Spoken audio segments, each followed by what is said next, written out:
Bonjour. Alors donc aujourd'hui on va parler de mathématiques et de médecine. Mais je suis désolé, je vois personne autour de moi. Ça me manque parce que on est habitué à voir des gens, des personnes qui sont là et on voit si ça suit, si ça suit pas. Et là c'est très difficile. Donc je vais essayer de m'adapter à cette situation. Il faut que vous sachiez que mes conférences, j'en ai mis une quinzaine, dont celle-ci, elles sont sur un site internet et vous pouvez les rapatrier chez vous, les télécharger chez vous dans le format PowerPoint ou le format PDF. Vous avez ça donc dans deux formats. Et comme ça, vous pouvez les regarder chez vous, éventuellement regarder les vidéos. Il paraît que les vidéos ne sortent pas ici, là, aujourd'hui. Je ne pourrais pas les montrer. C'est dommage, j'en perds beaucoup. Mais vous pouvez donc télécharger cette conférence en allant sur mon site. Comment faire pour aller sur mon site? Eh bien, vous voyez mon nom en bas, Jean CA. Vous allez sur Google et vous tapez Jean CA. Et je suis en première ou en deuxième sur la liste des sites qui contiennent Jean CA. Je dois être le deuxième, mon site personnel. Vous y allez et puis vous verrez le menu conférence. Voilà. Google, Jean CA et conférence. Et là, vous choisissez la conférence mathématiques et médecine. Voilà. Alors, on va y aller. Alors, le plan de ce que je vais raconter, d'abord, je vais donner un exemple de modélisation parce qu'il y a énormément de modélisation, un peu dans tous les domaines, y compris en médecine. Je vais donner un exemple sur le paludisme. Le pancréas, je vais le sauter parce que je vais raccourcir un peu la conférence qui devait durer 1h30. Je vais essayer de la raccourcir à 1 heure. Donc, j'enlève des petites choses. Après, on va voir l'imagine médicale parce que ça, c'est très, très, très intéressant. Il y a tellement d'applications. Vous avez la tomodensitométrie, la résonance magnétique, plein de choses, on va voir là-dessus. Les applications de l'imagerie médicale, la prothèse des genoux, je la saute, la neuronavigation aussi, mais par contre, je fais l'ablation par radiofréquence dans le cœur, pour quelqu'un qui a mal au cœur. Ensuite, on va voir quelque chose de très intéressant, c'est l'interface cerveau-machine, et commandée par la pensée, on va voir une dame qui n'a plus rien ne répond, aucun bras, ni les bras, ni les jambes, rien de tout, et ça ne répond pas, eh bien, on va lui mettre un petit robot à côté, un bras à côté d'elle, et elle va commander par la pensée ce bras. Et ça, c'était il y a une douzaine d'années, mais depuis, on a fait des progrès, on peut mettre même des jambes artificielles, des choses comme ça. Et on va finir par un exemple d'intelligence artificielle, parce qu'il y a du nouveau, sur le cancer du sein. Il y a un programme d'intelligence artificielle au MIT, aux États-Unis, au nord de New York, et il sait détecter un cancer 4 à 5 ans avant que ça se voit par rapport aux spécialistes du cancer du sein. Donc maintenant, avec ce programme-là, on sait bien à l'avance détecter un cancer du sein. Et on sait que quand un cancer du sein est détecté de façon précoce, 95% de réussite sans problème. Voilà. Alors, commençons avec la modélisation et le paludisme. Le paludisme, eh bien, c'est une histoire de contagion entre les hommes et les moustiques du genre Anophèle femelle. Qu'est-ce qui se passe? Quand un moustique contaminé pique un homme sain, il le contamine. Et en sens contraire, quand un moustique sain pique un homme contaminé, il se contamine. Donc, vous voyez, le moustique contamine l'homme qui contamine le moustique. Voilà, donc je te contamine, tu me contamines, et ça se propage tout ça. Le responsable chez l'homme, c'est un parasite appelé Plasmodium, et on sait beaucoup de choses là-dessus depuis Pasteur, et puis Alphonse Laveran, c'est lui qui a eu le prix Nobel pour avoir détecté cette histoire et avoir détecté que c'était le moustique qui donnait une maladie à l'homme. Alors, Ronald Ross, en 1897, Ronald Ross, c'était un type qui était matheux et médecin.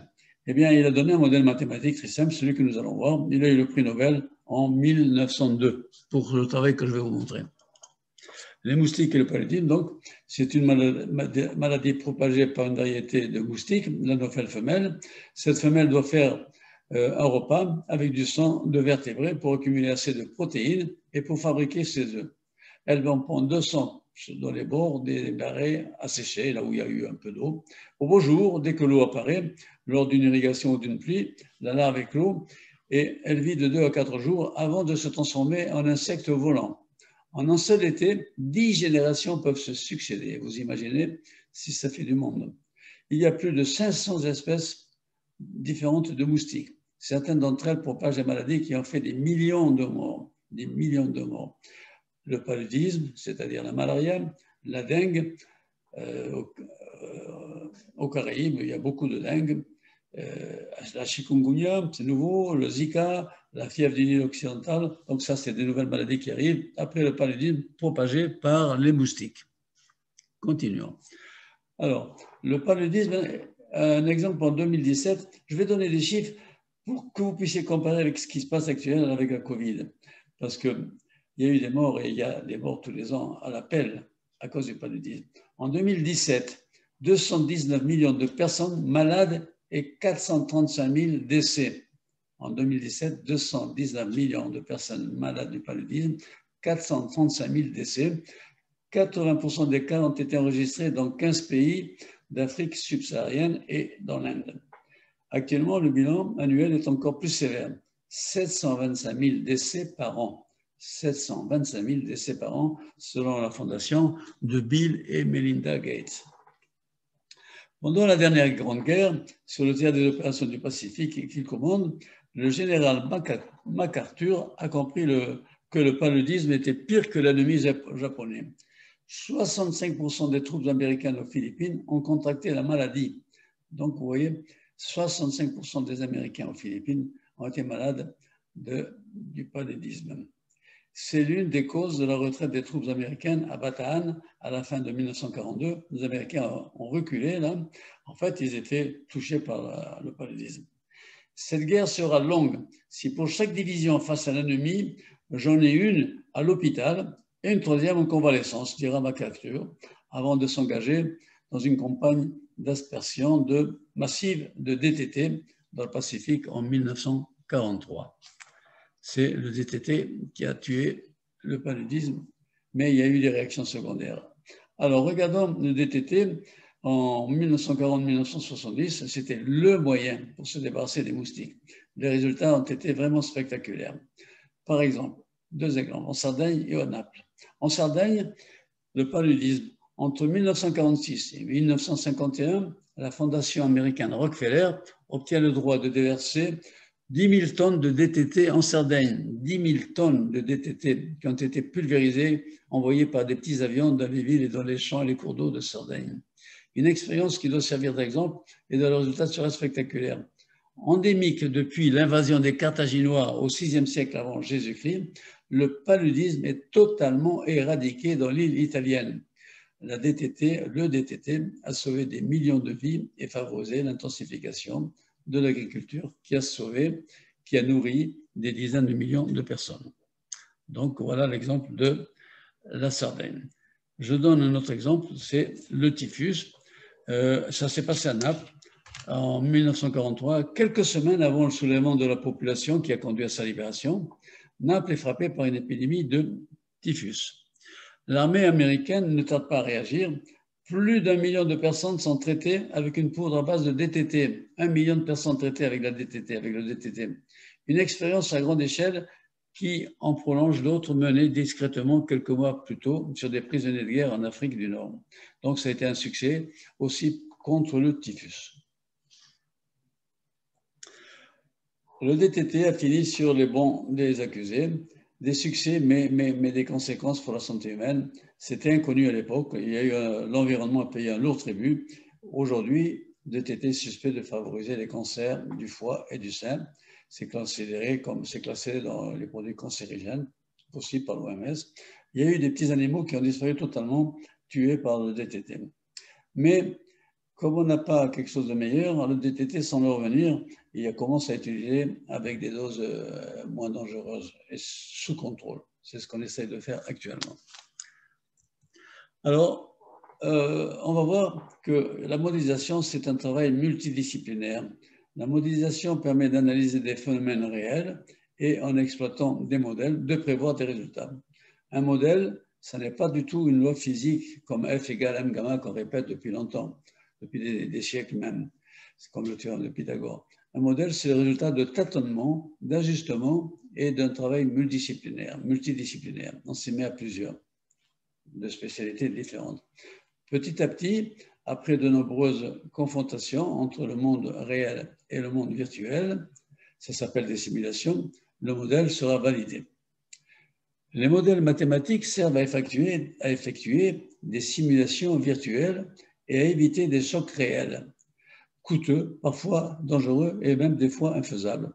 Par exemple, avant de mettre en circulation une voiture, il faut voir comment elle se comporte dans un choc frontal à 60 km/h. Donc, quand on veut lancer une voiture sur le marché, il faut avoir vu comment ça s'est comporté. Il faut faire un choc. Et donc, vous voyez que ce n'est pas facile de faire un choc frontal parce qu'il faut mettre, pour le moment, il n'y a pas encore la conduite automatique, il faut mettre quelqu'un dedans pour conduire ça. Et donc, il faut protéger ce quelqu'un et aller à 60 à l'heure sur un mur. Alors, ça, c'était ce qu'on faisait il y a des années. Maintenant, on fait ça de façon virtuelle. On a un modèle de choc, on lance tout sur l'ordinateur et on voit les résultats. Donc, on a remplacé l'expérience physique, le choc physique, par un choc virtuel. Dans un modèle, on traduit souvent en termes mathématiques des lois de conservation, c'est toujours des conservations dans les modèles, des situations d'équilibre, des passages à la limite. Par exemple, lorsque le temps t va tendre vers 0, on va voir ce qui se passe à la limite. Et on obtient des relations entre les fonctions qui décrivent un processus. Et c'est ces relations qui vont nous servir à faire des essais mathématiques. Alors, à l'époque, les décideurs pensaient qu'il y aura toujours des moustiques pour contaminer des hommes qui vont contaminer des moustiques. Donc, c'est impossible de débarrasser une région de ces moustiques. Voilà ce qu'on pensait dans le temps. Il est inutile de faire des gros investissements et de mobiliser de la matière première. Tout ça, c'était inutile parce qu'on pensait qu'on ne pouvait pas se débarrasser des moustiques. Les moustiques contaminent les hommes qui contaminent les moustiques, et ça fait beaucoup. Alors Ross, il a montré quelque chose de phénoménal. Avec son modèle mathématique, il a montré qu'il existe un seuil critique. Si le nombre des moustiques passe sous ce seuil, alors le paludisme disparaît de lui-même. Et ça, c'est très important, parce que ça veut dire qu'il faut se battre pour faire passer le nombre de moustiques sous le seuil. Donc, il faut détruire les moustiques d'une façon ou d'une autre, avec le DTT ou autre chose. Et dès qu'on a détruit suffisamment de moustiques, ben, ça s'éteint de lui-même. Les moustiques disparaissent. Alors, on va voir ce modèle mathématique, c'est super simple. Il y a deux fonctions inconnues dans ce modèle de Ross. H, qui est la quantité d'hommes infectés, et M, qui est la quantité de moustiques infectés au temps T. Donc, nous avons deux fonctions qui dépendent du temps T. On a pris une origine des temps, on a commencé à compter le moustique, à faire des estimations d'hommes infectés et de moustiques infectés. Voilà. Et alors, on va étudier l'évolution de ces deux fonctions H avec le temps. Comment ça se passe? Combien d'hommes infectés il y a au temps T? Combien de moustiques infectés il y a au temps T? Alors, voilà. Alors, on va étudier l'évolution de ces deux fonctions entre deux temps voisins, t et t plus delta t. Par exemple, t et t plus un dixième, delta t étant égal à un dixième ou un centième ou un vingtième, quelque chose d'assez petit. Delta t, c'est quelque chose d'assez petit, voisin, de façon que t plus delta t soit voisin de t. Alors, on va regarder l'accroissement des hommes infectés. Donc, l'accroissement, c'est quoi? C'est les hommes infectés à l'instant t plus delta t, moins les hommes infectés à l'instant t. C'est la différence des deux quantités, la quantité en t plus delta t et la quantité en t. Alors, cet accroissement, comment ça bouge? Comment ça bouge, la quantité de gens infectés? Ben, ça bouge de trois manières différentes. Eh bien, on va regarder pendant l'intervalle t plus delta t, qu'est-ce qui s'est passé? Eh bien, il y a eu des nouveaux infectés. Il y a des hommes qui ont été infectés, c'est les nouveaux infectés. Alors ça s'ajoute. Mais il faut enlever les guéris. Il y a eu des guéris. Donc ça s'enlève. Mais il faut enlever aussi les décédés. Parce que pendant cet intervalle de temps delta t, il y a des gens qui sont guéris, il y a des gens qui sont décédés. Alors ceux-là, il faut les enlever. Et voilà comment on fait pour calculer l'accroissement des hommes infectés entre T et T plus delta T. On regarde les infectés nouveaux pendant delta T, les guéris pendant delta T, les décédés pendant delta T. Alors, pour voir le modèle, il faut tout regarder en détail. On va juste regarder un exemple, les guéris. Alors, regardons le cas des guérisons pendant delta t. Si la proportion des guérisons par unité de temps vaut G, on va appeler G la quantité, la proportion de gens qui guérissent pendant une unité de temps de 0 à 1. On appelle G la proportion des gens qui guérissent. On le sait, on peut le connaître, ce nombre G. Alors, le nombre total de guérisons entre T et T, pas T plus 1, mais T plus T delta T, qui est petit, eh bien, ça va être H de T, le nombre de malades, multiplié par la proportion G qui vont guérir, et multiplié par le temps delta T qui est plus petit que 1, donc par delta T. Et donc, la quantité de gens qui ont guéri pendant l'intervalle delta T, c'est G, un nombre, H de T, les hommes malades, les humains malades, et delta T, le temps qui s'est écoulé. Voilà. Les infectés et les décédés vont conduire à des expressions aussi avec un facteur delta T, à peu près en faisant des petits raisonnements semblables. Et alors, l'accroissement des hommes malades, c'est H de T plus delta T moins H de T, c'est donc les infectés moins les guéris, c'est GH de T moins les décédés, et tout ça multiplié par le temps de delta T. C'est à peu près ça. Et maintenant, je vais diviser par delta T et je vais avoir le quotient. Les nouveaux infectés, l'accroissement des infectés entre T et T delta T, plus delta T, divisé par delta T. Le quotient, c'est la moyenne des infectés nouveaux, des hommes nouveaux. Et donc, ça va être G H de T plus delta T moins H de T sur delta T, c'est égal à une somme des contributions des infectés, les contributions des guéris et les contributions des décédés. Les contributions des guéris, c'est du type une constante G multipliée par H de T. Donc, on voit apparaître un terme H de T avec une constante devant, une constante moins G. Alors, je passe à la limite delta T et je vais appeler. Regardez la quantité H de T plus delta T moins H de T sur delta T. Si H, c'était une distance parcourue au temps de T, H de T plus delta T, c'est la distance parcourue au temps de T plus delta T, moins la distance parcourue au temps de T, divisé par l'intervalle de temps, delta T. Ça s'appelle quoi? Ça s'appelle la vitesse moyenne pendant le temps delta T, entre T et T plus delta T. Et lorsque delta T tend vers 0, la limite de la vitesse moyenne, c'est la vitesse instantanée. C'est celle que vous lisez dans les compteurs des voitures, la vitesse instantanée. C'est une limite de vitesse moyenne. Alors là, vous avez donc, en mathématiques, on ne dit pas la vitesse, on dit la dérivée. Et on l'appelle H'. H', c'est la dérivée de la fonction H au temps de T. C'est la limite de H de T plus delta T moins H de T divisé par delta T. Alors, c'est cette dérivée H' qu'il faut calculer en faisant les 3 passages à la limite pour les infectés, pour les guéris et pour les décédés. Pour les guéris, on a vu que c'était GH, une constante fois H de T. Voilà.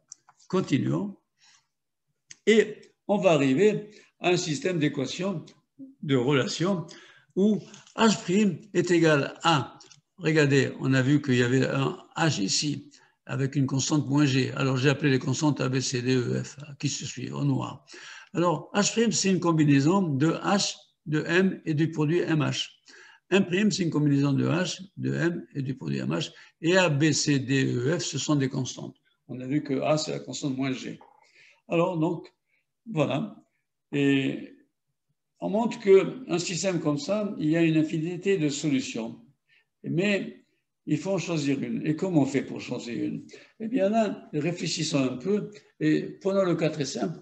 Il y a un véhicule qui va partir entre Nice et Paris et qui va circuler à une certaine vitesse, 100 km à l'heure. Allez, on va vers 100 km à l'heure. Alors la question, c'est H de T, ça sera la distance parcourue au temps de T. La question, c'est H de T, il vaut combien au temps de T? Ah ben, on sait qu'il a parcouru 100 multiplié par T, donc il a parcouru 100 T. Si T égale 2 heures, il a parcouru 2 heures, 100 multiplié par 100, ça fait 200 km. Donc H de T va valoir, il a parcouru 200 km. Mais où est-il? Où est-il?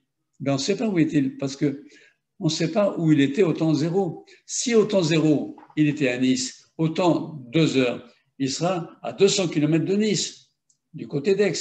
Mais si au temps 0, le bonhomme était à Aix, au temps 2 heures, eh bien, il sera 200 km plus loin.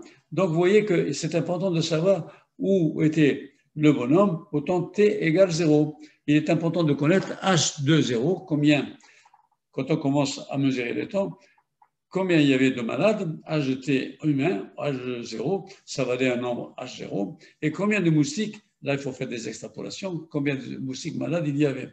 Et là, il y en avait m0.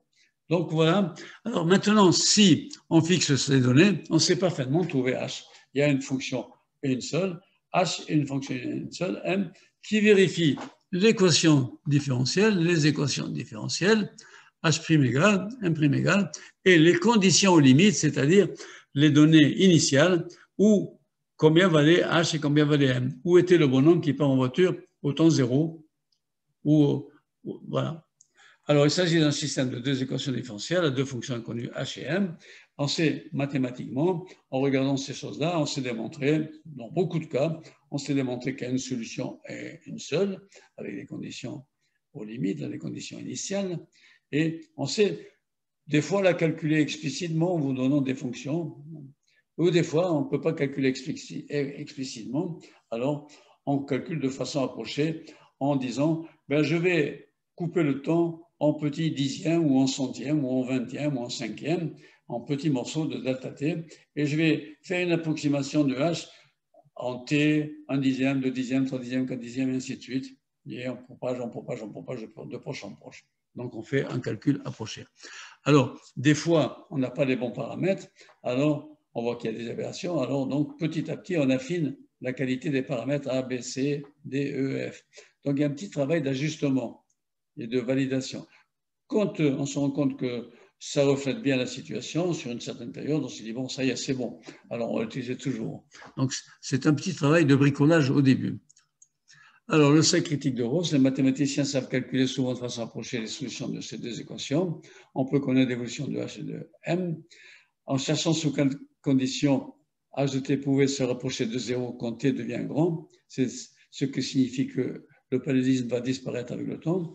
Donc, on voudrait que quand t devient grand, la quantité h de t devienne petite. Elle tend même vers 0. C'est ce qu'on voudrait lorsque t tend vers l'infini. Alors, Ross, il a mis en évidence un seuil critique, K, grand M divisé par grand H. K est une constante de Ross. Grand M, le nombre total de moustiques. Grand H, le nombre total d'hommes. Et K, ça dépend des paramètres qu'on utilise dans la modélisation. Alors, M. Ross donc, a mis en évidence cette constante qu'on peut écrire sous la forme K grand M sur H égale K grand M sur H inférieur à 1, ou bien en faisant passer le K qui est là, en faisant passer à droite, donc je divise par K, il y a 1 sur K qui apparaît, et je multiplie, il y a H en bas au dénominateur, je multiplie par H, donc il va disparaître celui-ci, mais il va apparaître à droite. Donc, cette condition s'écrit, le nombre de moustiques est égal à 1, est inférieur à 1 sur K, multiplié par H, le nombre d'hommes. C'est ça la condition de Ross, c'est ça qu'a trouvé Ross. Il fallait le faire en 1911. C'est un mathématicien, un médecin qui a fait ça. Alors, la politique de santé publique, c'est il suffit de réduire ACM pour que le paludisme disparaisse. Donc, il faut tuer les moustiques d'une façon ou d'une autre. Voilà. Alors là, je l'ai dit que je saute des diapos, mais vous, si vous allez sur mon site et vous avez le diaporama en PowerPoint ou en PDF, vous aurez la conférence complète. Alors, on va passer maintenant à l'imagerie médicale. Une belle vidéo sur l'imagerie médicale suggérée par Jean-Michel Groslot après ma conférence à Saint-Laurent-du-Var. Il m'a envoyé ça et elle est magnifique. Vous pouvez voir ce que voit le médecin dans l'intestin, dans le côlon, quand il fait un nettoyage pour voir s'il y a des cancers ou pas. Elle est magnifique cette vidéo. Si vous avez accès à un de deux fichiers, là, si vous téléchargez un des deux fichiers, je vous recommande de voir cette vidéo, elle est magnifique. Là, je ne peux pas la montrer. OK, continuons. Alors, l'imagerie médicale regroupe les moyens d'acquisition et restitution d'images du corps humain à partir de différents phénomènes physiques. Donc, on va acquérir certaines données du corps humain et grâce à ce qu'on a acquis comme données du corps humain, on va construire des photos. On va construire des images et c'est ça la radio, l'IRM, la réflexion, l'échographie, etc. C'est donc une acquisition de données à partir de choses du corps humain et une construction d'images pour faire donc une radio, une IRM, un IRM et une échographie et depuis peu des micro-ondes aussi. On s'est mis aussi à faire pour les seins en particulier des choses avec des micro-ondes. Alors, il y a plusieurs phases dans l'imagerie médicale. Il y a d'abord un phénomène physique. C'est toujours basé sur un phénomène physique et c'est différent selon ce qu'on fait, selon l'IRM, la radio, etc. Le phénomène physique est différent. Il y a une fonction caractéristique des tissus du corps humain. Une fonction caractéristique des tissus du corps humain. Alors, quoi? Ben, les os, le cerveau, la moelle épinière, les viscères, les muscles, les tendons, toutes ces parties du corps humain, eh bien, ils ont une fonction caractéristique, c'est-à-dire une fonction qui vaut tant et tant pour les os, tant et tant pour le cerveau, tant et tant pour la moelle, etc. Ça va nous permettre de dire plus tard, ça c'est des muscles, ça c'est des tendons, ça c'est des viscères, etc. Ensuite, il y a le calcul mathématique de cette fonction. C'est grâce à des mathématiques qu'on peut arriver à calculer cette fonction caractéristique des tissus du corps humain afin de restituer des images après. Après, on va stocker ces valeurs pour cette fonction dans un ensemble de points. Et puis, ça va faire une base de données énorme parce qu'on va stocker ça pour beaucoup de points. Et après ça, on va extraire des données de cette base de données pour construire mathématiquement et informatiquement des images et des vues diverses. Voilà le boulot à faire dans l'imagerie médicale. Le phénomène physique, la fonction caractéristique des tissus du corps humain, le calcul mathématique de la fonction, le stockage et l'extraction pour construire des images. Alors, la tomographie X ou le scanner X, la tomodensitométrie. Voilà un exemple de tomodensitométrie. Voilà. Voilà le tunnel dans lequel on fait le scanner de source. Alors ça, c'est un récent. Alors, le phénomène physique, c'est le rayon X. Et le rayon X va traverser notre corps. Et il va perdre de l'énergie. Le rayon X, voilà. J'appelle K une partie de notre corps. Voilà, une tranche de mon corps, là. Je tranche une tranche de mon corps. C'est autour de la poitrine ou du ventre ou du cerveau. Je l'appelle K, cette tranche de mon corps. Et cette tranche va être traversée par un rayon X qui va de l'entrée E à la sortie S. Donc le rayon X, c'est cette droite-là qui va de E, entrée à la sortie S de l'autre côté de la tranche, là. Et en tout point M, entre E et S, il y a de la matière humaine, donc des os, de tout ce que vous voulez. Et c'est la fonction f en ce point M qu'il faut calculer. Cette fonction caractéristique, c'est quoi? La fonction caractéristique, c'est la perte d'énergie du rayon X quand il traverse le point M. Quand le rayon X arrive ici, il va traverser les points. En chaque point M, il va perdre un peu d'énergie. Il va perdre un peu d'énergie. Et c'est cette perte d'énergie, cette atténuation de l'énergie du rayon X qu'il faudrait calculer et connaître. Parce que si on connaît cette atténuation de l'énergie, eh bien on va savoir dans quelle zone on est. Est-ce que c'est un muscle? Est-ce que c'est ceci? Est-ce que c'est cela? Voilà où on en est. Donc, c'est le rayon X qui traverse notre corps. Continuons.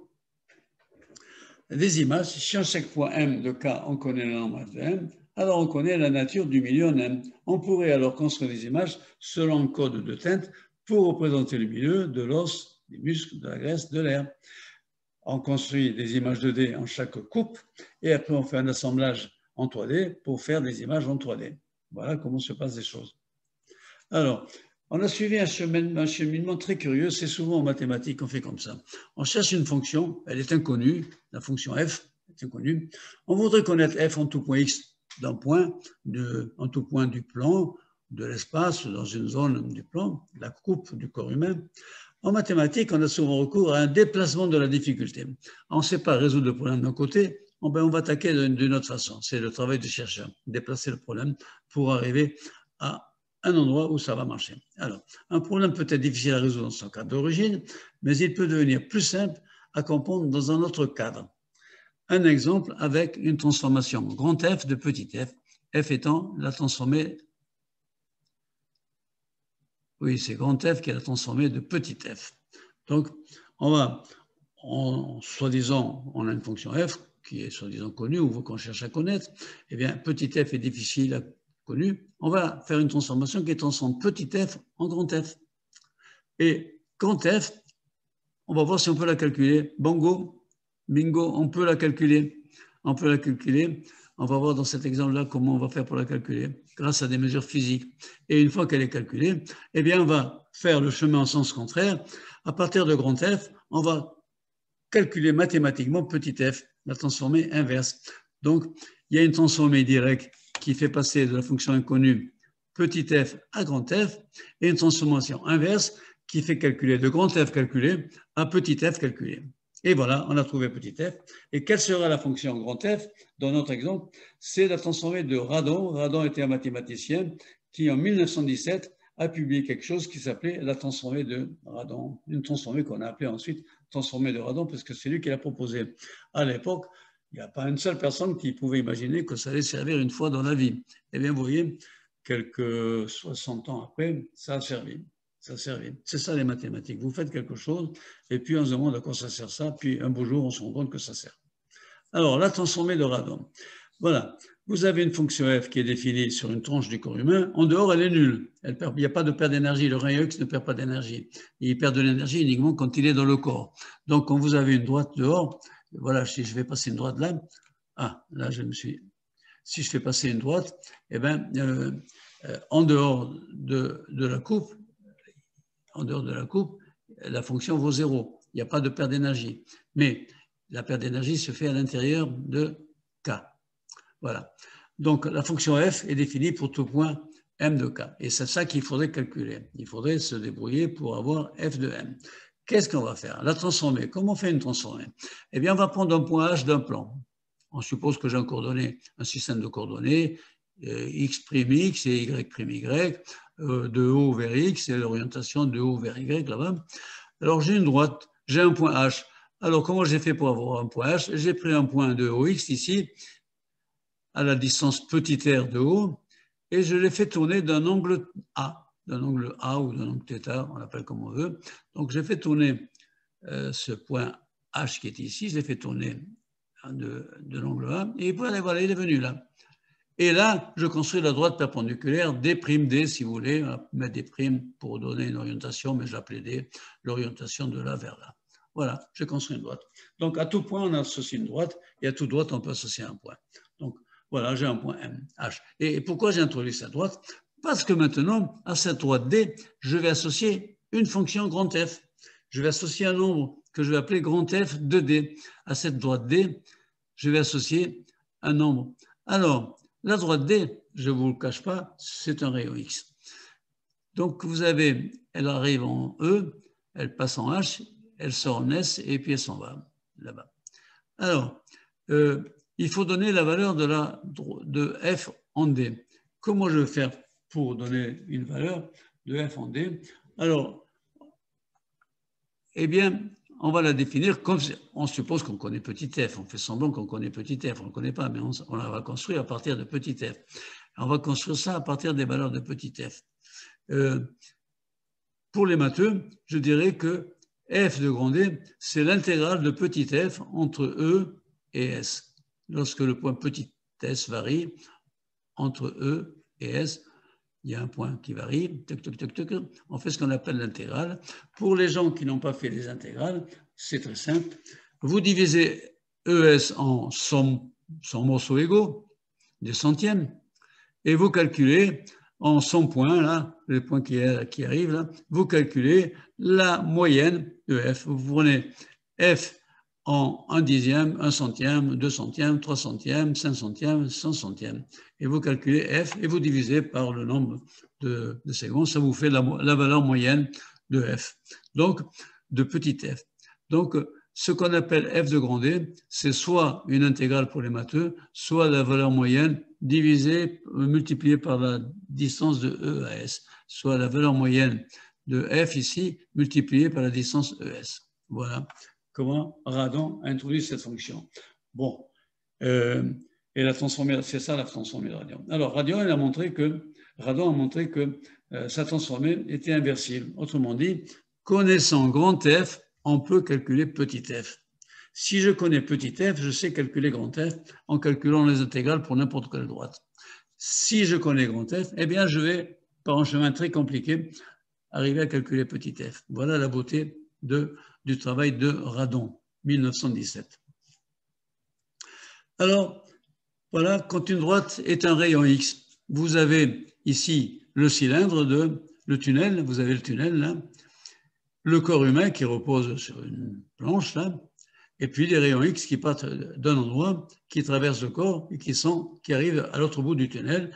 Il y a des émetteurs d'un côté, des récepteurs de l'autre. Donc, on connaît l'énergie émise, c'est la même qui arrive en eux, puisqu'il n'y a pas de perte d'énergie entre l'émetteur et eux. L'énergie va se dégrader là-dessus, il va y avoir de la perte. En S, ça a baissé, et de S à récepteur, il n'y a pas de perte. Donc, on connaît l'énergie ici, l'énergie là. Et ça nous permet de calculer grand F. Donc, voilà, la droite est un rayon X, c'est tout.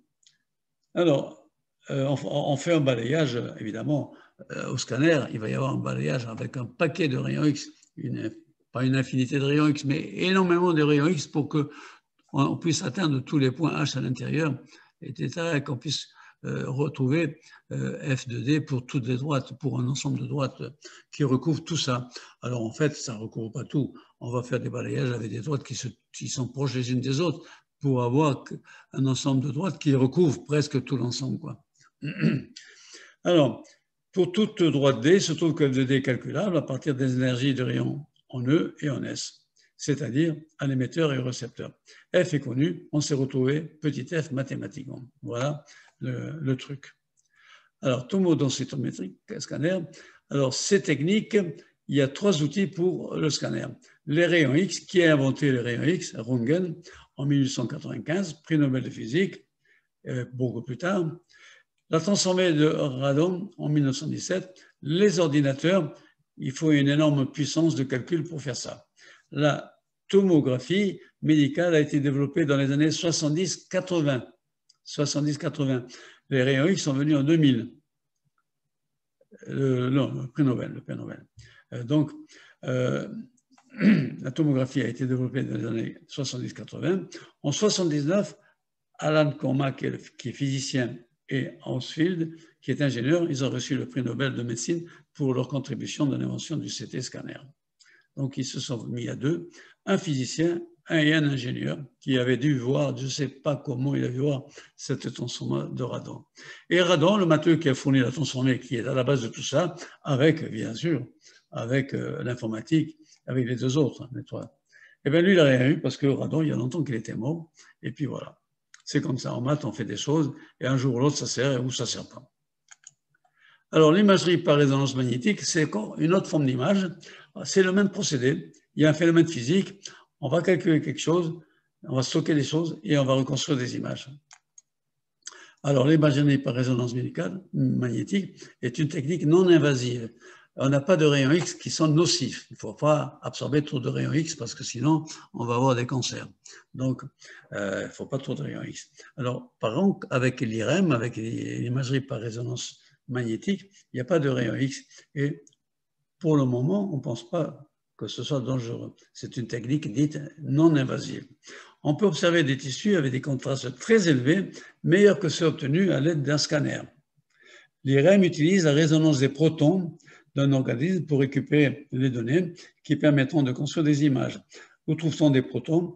Bon, là, on entre un peu dans la physique quantique, mais on va dire quelque chose quand même pour essayer de comprendre qu'est-ce qu'on fait. Alors, le corps humain est composé en majorité d'eau. C'est la flotte qui est dans le corps humain, beaucoup d'eau. L'eau, c'est l'hydrogène et l'oxygène. Deux atomes d'hydrogène et il faut 2 molécules et une d'oxygène. Alors, le noyau de l'hydrogène, il est composé d'une seule particule. Le noyau de l'hydrogène est composé d'une seule particule, un proton. Et ces protons réagissent au champ magnétique de façon spécifique.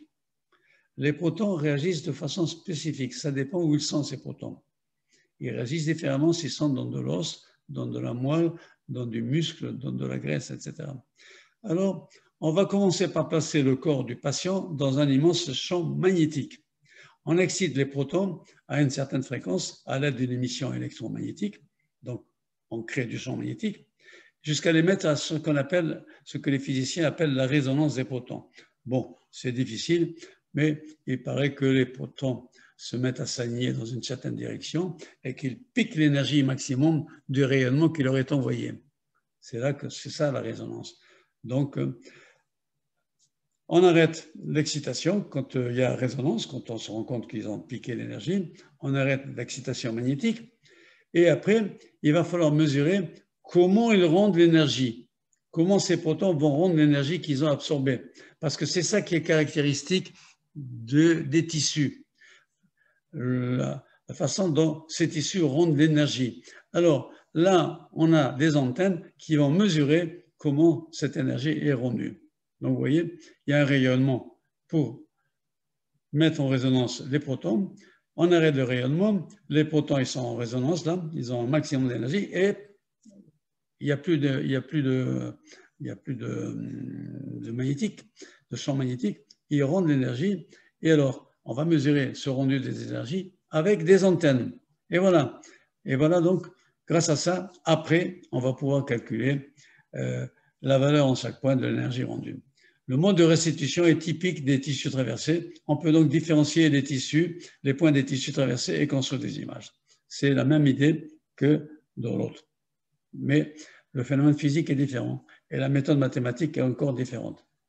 Application, j'avais l'intention de faire la prothèse totale du genou, l'ablation par radiofréquence et la neuronavigation, mais ça va faire beaucoup. Alors donc, je vais passer directement, je ne sais pas si ça va marcher, à l'ablation par radiofréquence. Alors, qu'est-ce que c'est que l'ablation par radiofréquence? C'est quelque chose pour soigner des maladies du rythme cardiaque. Alors, le rythme cardiaque. Un cœur, c'est un muscle qui fait office de pompe. Il se contracte 60 à 70 fois par minute. Il y en a qui battent moins vite et d'autres plus vite. Moi, je bats dans les 50. Alors, donc, le cœur, ça bat en général entre 60 et 70 fois par minute. Le chef d'orchestre, il est où? Le chef d'orchestre, il est là. C'est le sinus. C'est situé au-dessus de l'oreille droite. C'est lui qui envoie des signaux électriques qui se propagent dans les oreillettes d'abord. Donc, au début, les signaux, ils viennent dans ces oreillettes, là, la droite et la gauche, là. Ça vient ici, à ce point-là, qui est dit le nœud atrioventriculaire, au-dessus des ventricules. Juste en bas des oreillettes, au-dessus, il y a du muscle ici, au-dessus des ventricules, il y a le nœud atrio. Et là, lui, le nœud, il prend le relais et il envoie le signal dans les ventricules. Et donc, les signaux, ils viennent ici. Et puis, ça va se fermer là, ça va se fermer au niveau là, et ça va envoyer le sang là où il faut. Voilà. Quand tout ça, ça fonctionne bien, le rythme est dit sinusal. Et quand ça ne fonctionne pas bien, il y a un problème de rythme cardiaque. Alors voilà un peu le signal qui part ici du sinus. Il arrive au nœud là et il se propage vers le bas. Et là, ça se ferme pour pouvoir serrer et envoyer le sang là où il faut. Donc voilà, quand ça ne marche pas bien, il y a eu ce qu'on appelle une arythmie. Les arythmies les plus fréquentes, celles qui affectent les oreillettes. Elles affectent les oreillettes, ça s'appelle la fibrillation auriculaire ou atriale. Le muscle cardiaque fibrille, les cellules ne travaillent pas toutes en même temps, ça bouge un peu, c'est pas synchronisé. Et donc, tout le monde ne travaille pas en même temps pour expulser le sang. Alors, les conséquences de l'arythmie, c'est que l'expulsion est insuffisante. Et alors, du coup, on a des vertiges, on a de la fatigue, on est essoufflé, on a des palpitations et on risque des AVC. J'en parle parce que je suis malade justement de cette arythmie-là. Et comment soigner? Assez bien. Alors, les soins, bien, il y a des médicaments, il y a aussi des chocs électriques de temps en temps, ça remet un petit peu en ordre, si ce n'est pas trop abîmé. Il y a l'ablation par radiofréquence, ça c'est un truc très, très, très intéressant que je vais expliquer. Statistiquement, il y a 3,5% des personnes de plus de 65 ans qui ont donc des problèmes de fibrillation et 10% de plus de 80 ans. Moi, j'ai eu ça aussi vers les 60 ans, ça a commencé, quoi. Alors, le principe de l'ablation par radiofréquence. Le procédé consiste à détecter les zones qui ne fonctionnent pas bien et à les supprimer en les brûlant. Vous vous rendez compte? On va aller dans le cœur, on va détecter les zones qui ne fonctionnent pas bien, les cellules qui ne marchent pas bien, qui ne transmettent pas le courant électrique pour que tout se contracte en même temps, et on va les brûler. C'est ça l'ablation. Alors, il se trouve que dans la fibrillation auriculaire, ces zones se concentrent aux embouchures des veines pulmonaires dans l'oreillette gauche, mais ça peut être ailleurs aussi. Hein. Donc, on cherche à isoler électriquement ces veines par l'ablation. On brûle les cellules qui ne marchent pas bien. Le succès, 90%, éventuellement par 2 ablations successives, mais ça dépend s'il y a des facteurs aggravants, si on a de la tension, si on a l'âge. L'âge, c'est un peu la nuit. Si on est âgé, ça ne marche pas toujours très bien, mais si on est jeune, il n'y a aucun problème, ça marche très bien. Voilà. Alors, la mise en œuvre de l'ablation par radiofréquence. Alors, tout dépend des matériels et des logiciels utilisés. Par exemple, via la fémorale droite, là en bas, à l'aine, on introduit donc à l'oreille, on introduit un cathéter qui va monter jusqu'à l'oreillette droite. Le cathéter qui est chargé de faire le diagnostic. Les cathéters, ils sont chargés de faire le diagnostic et l'ablation. Et on envoie des sondes pour faire la cartographie et l'échographie. Donc, on peut traverser l'oreillette, la cloison entre l'oreillette droite et la gauche, pour aller à l'oreillette gauche si on veut regarder ce qui se passe de côté-là, de l'oreillette gauche. On peut aussi introduire directement une sonde directement qui va aller à l'oreille gauche en passant de l'autre côté pour faire le diagnostic. Alors, la cartographie du cœur, certains cathéters sont prolongés par des électrodes qui vont dresser des électrocardiogrammes de l'intérieur du cœur. Avec un système d'imagerie, on visualise la cartographie du cœur. Vous vous rendez compte? On va à l'intérieur du cœur, on envoie ce qu'il faut pour récupérer des informations et après ça, on va faire un électrocardiogramme. On va faire donc une vue de l'intérieur, de ce qui se passe à l'intérieur du cœur. Et c'est là qu'on va voir les zones à brûler, là où ça va mal, on va détecter ces zones qu'il faut brûler. Et l'ablation sera faite par des cathéters d'ablation. Donc d'autres cathéters vont rentrer. Les premiers, ils vont nous aider à dresser la carte du cœur, à savoir où ça va mal, à faire cette radiographie de l'intérieur du cœur.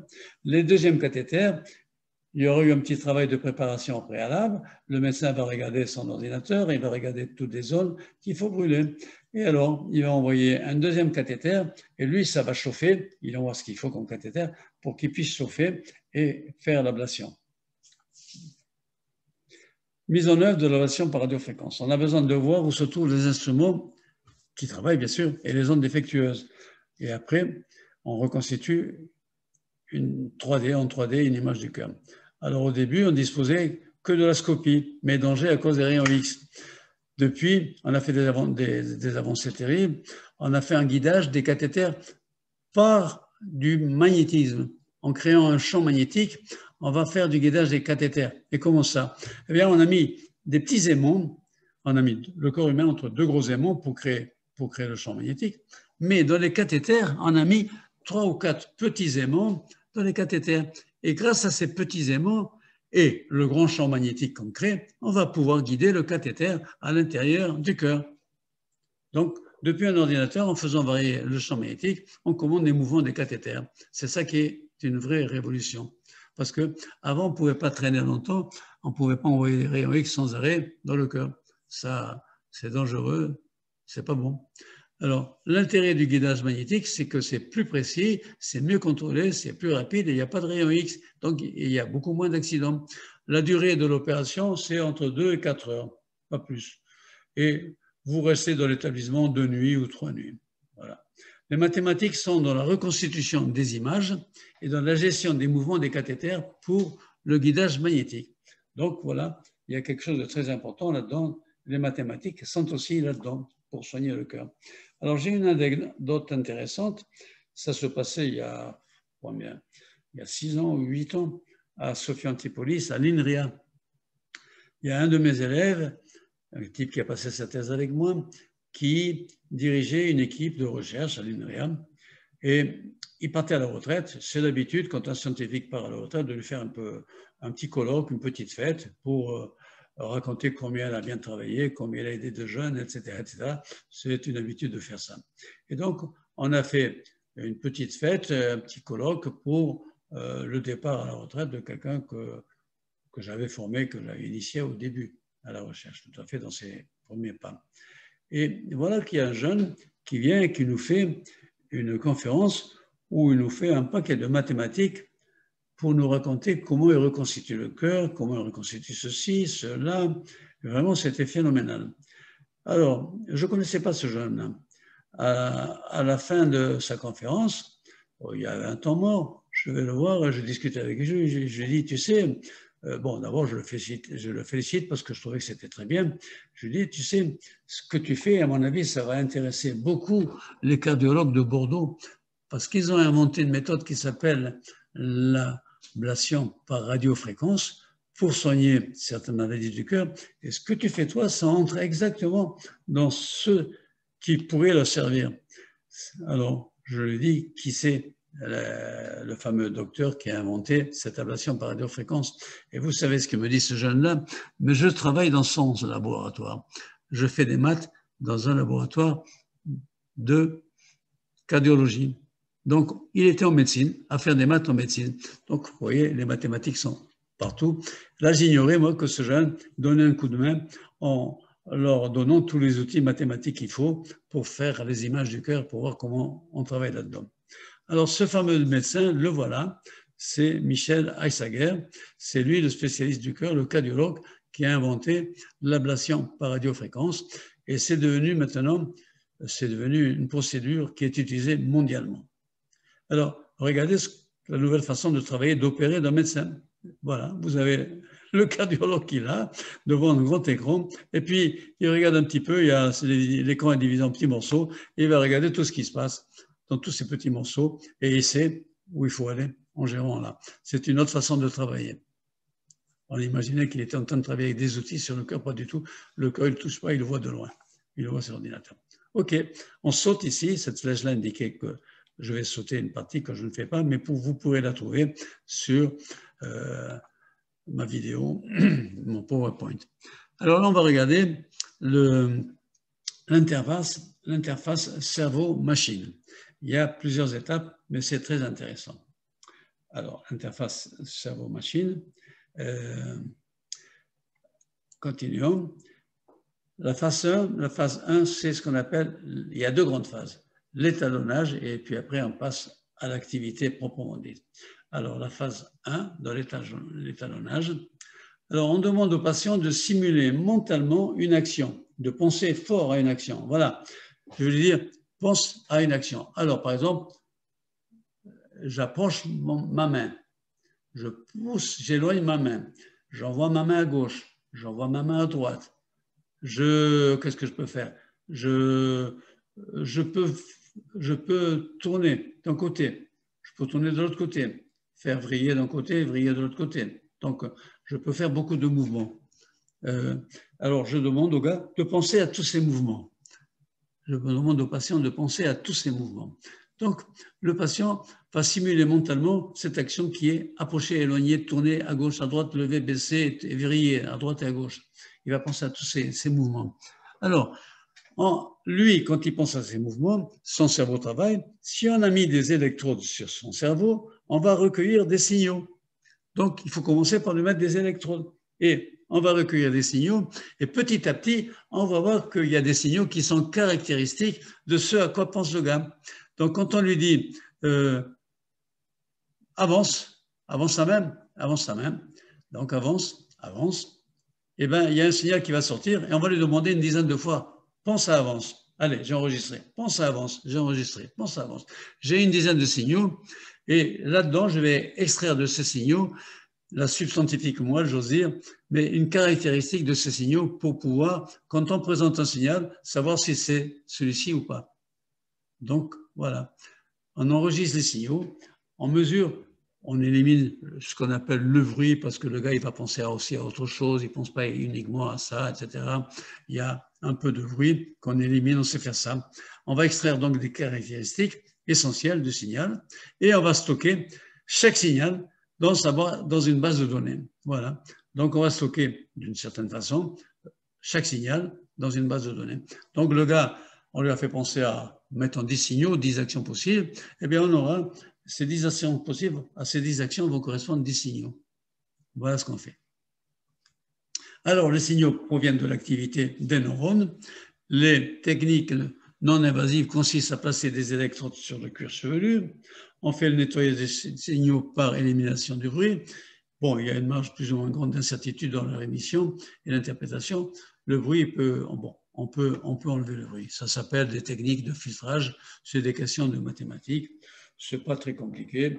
Enfin, c'est du travail de niveau de licence, disons. C'est du travail de niveau de fin de licence. Bac plus 2, bac plus 3. Voilà. Alors, on va classer ces données avec une table. On va créer une table. Et tout ça, c'est classé. Alors, on va faire comme si on avait fait un dictionnaire des mots. Mais ce n'est pas des mots qu'on a stockés dans ce dictionnaire, c'est des signaux. Et c'est ça, notre base de données, c'est les signaux. Alors, ensuite, après, la deuxième phase, c'est l'interface entre notre cerveau et la machine, pour de bon cette fois-ci. On a terminé la phase de préparation où on commençait à étalonner les signaux envoyés, toutes les idées d'action que le cerveau veut faire. On l'étalonne au début, c'est la phase 1. Maintenant, on va passer à la phase 2 avec la robotique ou l'exécution. On va construire des robots qu'on va commander par le cerveau parce qu'on sait interpréter sa commande par le cerveau. Alors, nous arrivons à la phase robotique avec ces trois étapes.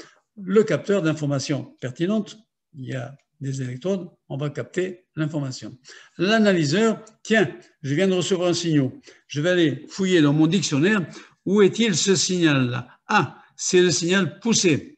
Alors, je vais donner l'ordre au robot de pousser, ou je vais donner l'ordre de tourner à gauche, à droite, tirer, lever, baisser, enfin, toutes les manœuvres possibles. Donc, l'analyseur va prendre le signal qui arrive et il va dire, bon, ouais, voilà la décision que je prends, c'est de faire ça. Et puis, qui c'est qui va faire ça? L'actionneur va faire ça, c'est-à-dire le robot va faire l'action qu'on lui commande de faire. Il peut y avoir une rétroaction, un retour d'information pour améliorer les choses. Une fois qu'on a fait que le petit robot, le bras ou la jambe, n'importe quoi, a agi, il peut envoyer de l'information pour dire, bon, là, je vois qu'il y a un freinage, il y a quelque chose, etc. Ça peut aider pour améliorer les choses. Alors, le pension va penser à une action. Voilà. Ça y est, on m'a étalonné. On a le petit dictionnaire des choses à faire. Alors maintenant, je pense à une action. On va travailler pour de bon. Le système, il capte mes signaux émis là-dessus. Il va sur l'ordinateur, il analyse, il va chercher dans la base de données lequel c'est, il identifie le signal et il va maintenant commander au robot de faire quelque chose. Le système mécanique, il va se mettre à marcher et il va exécuter l'action identifiée. Bon, et puis il y a un retour possible. Voilà comment ça marche. C'est pas compliqué, mais il y a du boulot à faire. À toutes les étapes, il y a du boulot à faire. Alors, un exploit commandé par la pensée des chercheurs de l'université de Pittsburgh, donc à l'école de médecine de Pennsylvanie en 2012. Donc, il y a déjà quand même 8 ans que ça a été fait. Hein. Ils ont permis à une femme paralysée à partir du cou par une maladie neurologique dégénérative. Elle était paralysée totalement à partir du cou. Alors, on lui a permis de commander à un bras articulé comme était à côté de son vrai bras, un bras robot à côté, pas connecté, aucun lien entre le corps et le robot. Mais le robot était juste à côté du bras pour remplacer le bras. Et elle va le commander, ce bras, elle va le commander avec sa tête. C'est incroyable. Un degré de nuance et de fluidité jamais vu. Le taux de réussite de commande, c'est 91,6%. Ils ont fait des tests et tout ça, et ça marche bien.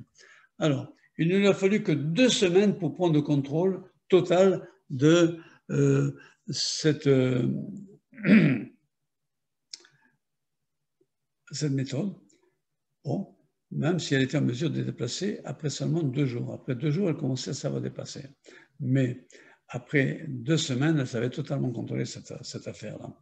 Et sa vitesse augmente avec la pratique, ce qui suggère que des algorithmes de cerveau humain sont capables d'améliorer les performances de ce type d'interface cerveau-machine au fil du temps.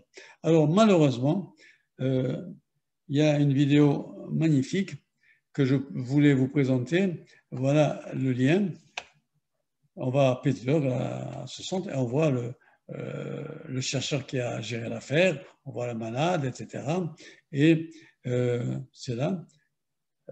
Et donc, si vous pouvez récupérer un des deux fichiers, vous pouvez aller voir. Et là, ici, là, vous allez voir la vidéo. C'est magnifique de voir une dame paralysée en train de prendre du chocolat et le mettre à sa bouche pour manger. C'est magnifique de voir ça. C'était la première fois qu'on faisait ça, en 2012, à Pittsburgh.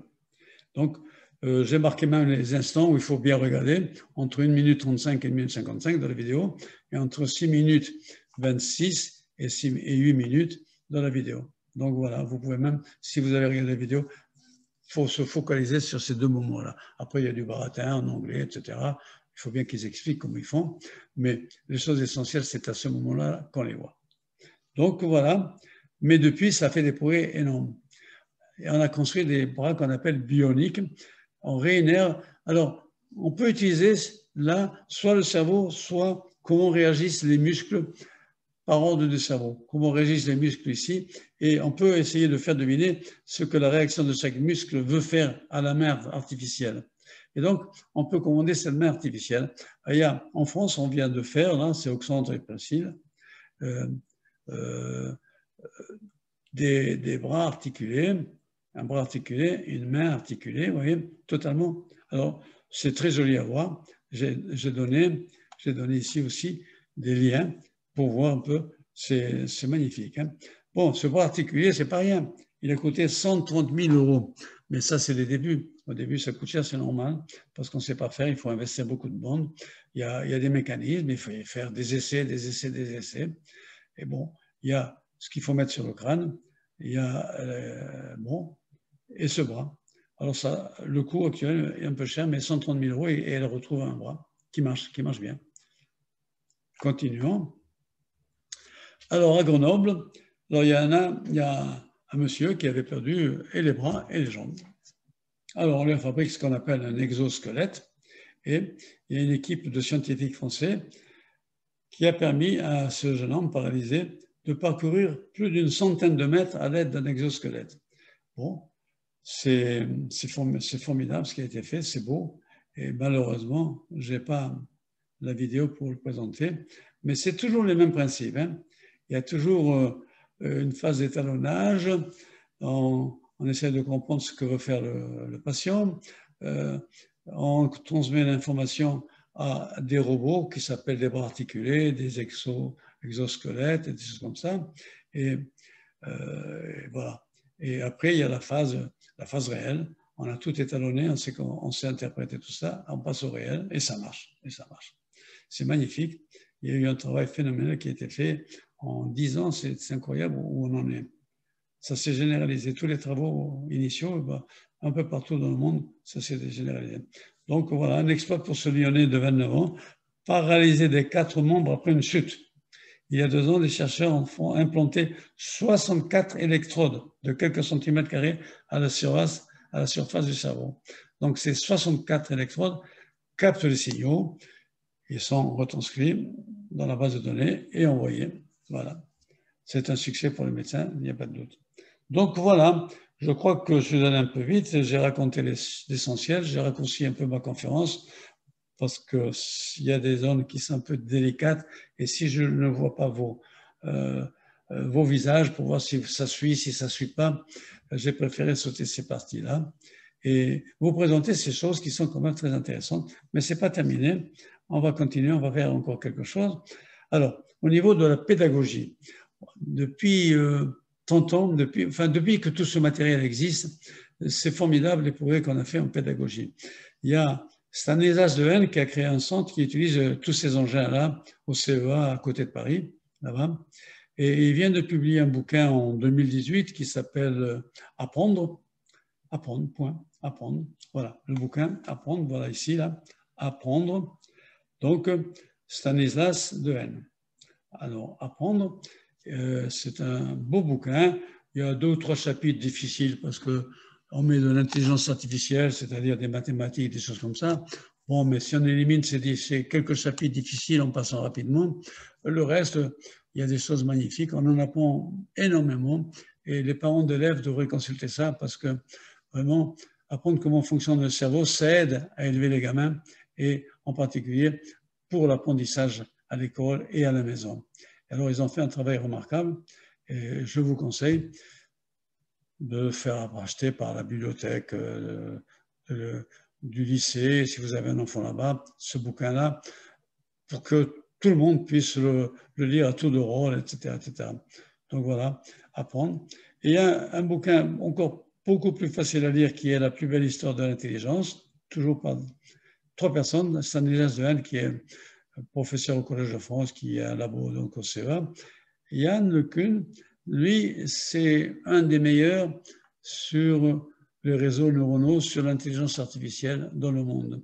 Il était aux États-Unis chez Google et puis il a été rapatrié en France avec Google, qui a créé une boîte en France sur l'intelligence artificielle, dirigée par ce monsieur-là. Et celui-ci, c'est un peu l'animateur, le journaliste qui fait parler les autres. Donc, ça, c'est un très bon bouquin aussi, alors très facile à lire et on en apprend énormément de choses. Il y a Frédéric Castagnel qui a parlé aussi de demain à l'école. C'est des choses très intéressantes sur ce à quoi on va être confronté demain. Il va y avoir des changements, hein. Donc, il va y avoir des changements. Là, je vais parler un tout petit peu d'intelligence artificielle et de médecine. Je vais vous donner un exemple. C'est le dépistage du cancer du sein. La mammographie, c'est une modalité de l'imagerie médicale mettant en œuvre la radiographie des seins. Elle permet d'obtenir des images des tissus intérieurs et ainsi de distinguer d'éventuelles anomalies, de voir des anomalies, des nodules, des choses comme ça, qui sont des signes d'un cancer du sein. Ça, c'est Wikipédia qui le décrit rapidement. Alors, dans le cas du dépistage du cancer du sein, deux radiologues examinent les clichés pour savoir s'il y a cancer ou pas. En général, c'est ça. Il y a un et un autre. Voilà. Et ils se confirment. Oui, il y a cancer. Donc voilà. Alors, le cancer du sein, c'est la première cause de mortalité par cancer chez les femmes.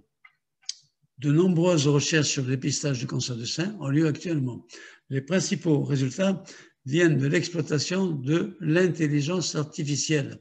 Il s'agit de mathématiques à 100%. En mai 2019, une équipe de chercheurs du MIT a publié des résultats extrêmement encourageants.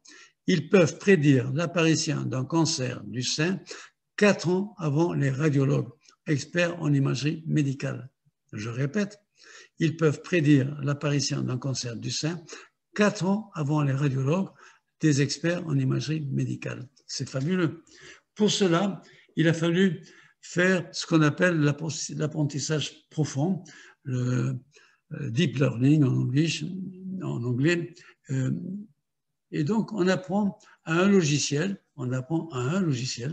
c'est nouveau, le logiciel qui commence à avoir une certaine intelligence, on apprend à un logiciel à reconnaître quelques petits défauts dans des images qu'on va lui présenter. Et on a présenté à ce logiciel 90 000 images pour qu'il se forme, qu'il se teste, qu'il arrive à voir ce qui va et ce qui ne va pas.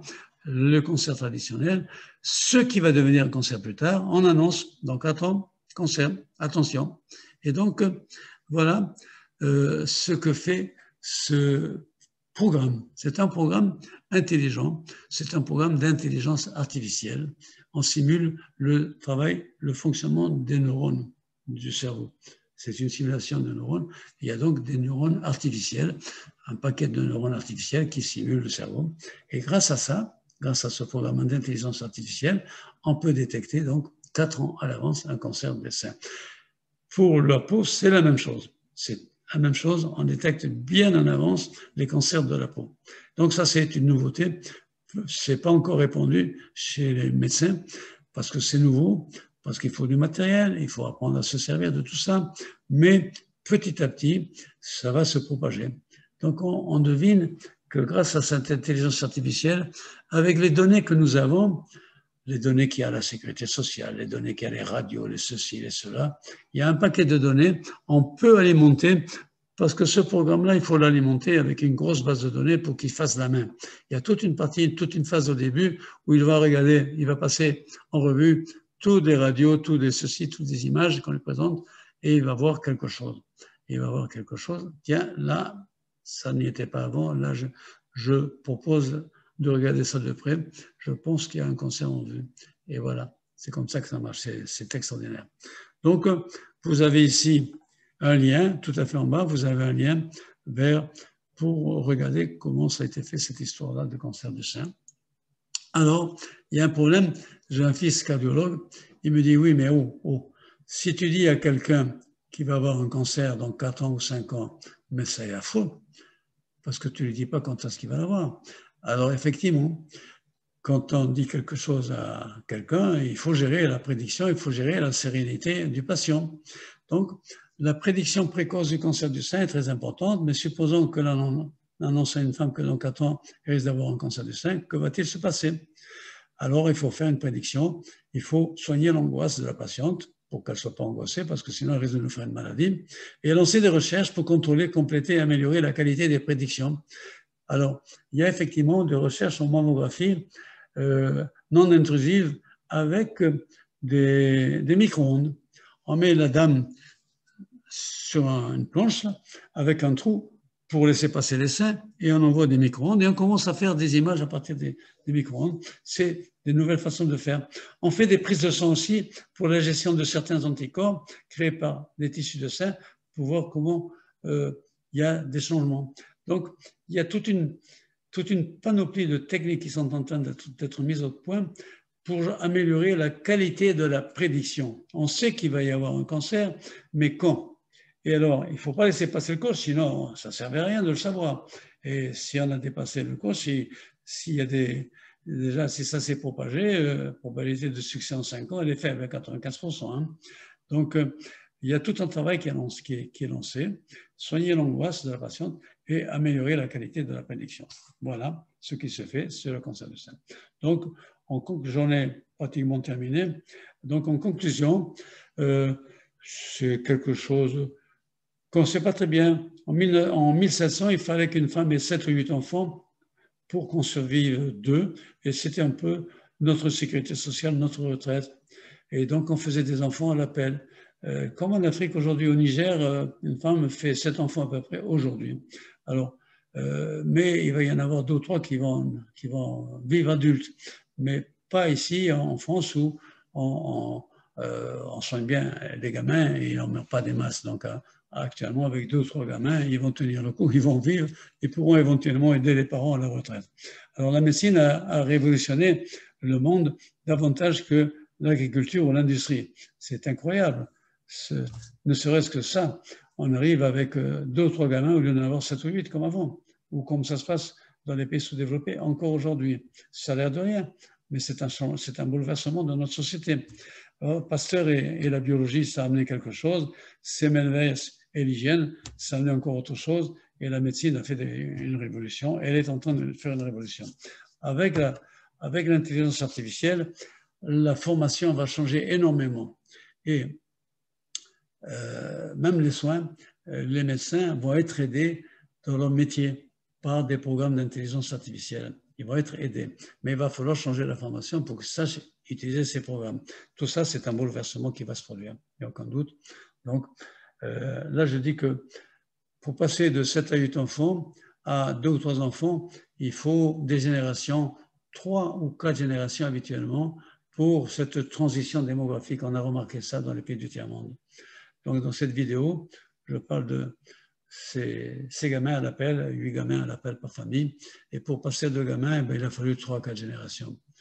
Bon, peut-être qu'on peut amplifier maintenant le mouvement avec la santé, avec une meilleure hygiène de vie, etc. Donc, voilà, la médecine vit une nouvelle révolution. À mon avis, elle est à ses débuts. La suite, c'est la maîtrise de la génétique, l'exploitation de tous les signaux émis par les corps humains. Il y en a même qui disent que même les chiens, en sentant les hommes, ils savent s'il y a quelque chose ou pas. Donc, il y a des choses qui vont se passer avec l'intelligence artificielle, c'est surtout ça. Ça va bouleverser notre enseignement et puis il va y avoir de nombreux. Alors, ce qui reste inconnu là-dedans, c'est les financements. Parce que pour faire tout ce boulot-là, il faut de l'argent.